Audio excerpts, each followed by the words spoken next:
Wedges, little doorstop.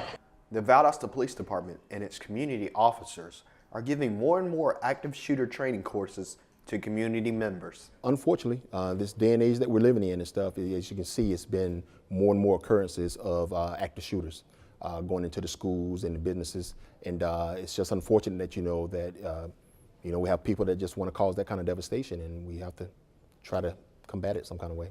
First of all, be alert of your surroundings is the first thing.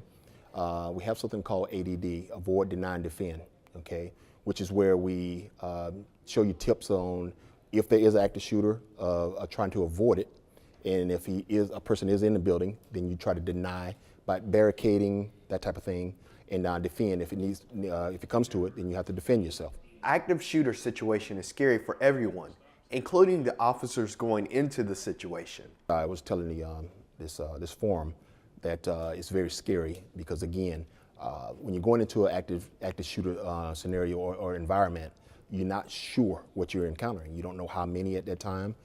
You don't know what type of weapons.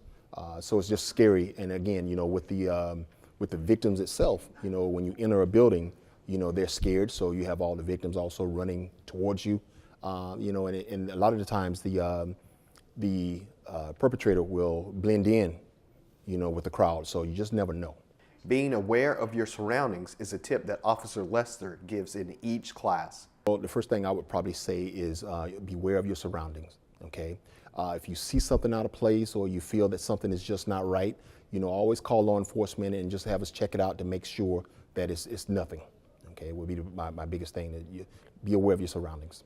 Officer Lester and Hancock are willing to give this information to any business or individual that needs it. With us being community police officers, okay, and that's what Officer Hancock and I do, we go around to different venues as far as schools, businesses, and we also, we put on this presentation just to give people some pointers and some tips on how to possibly, not as much as prevent, okay, if you're unfortunate to be in a situation like that, some of the tips to try to help you survive. For more information, contact Officer Randall Hancock.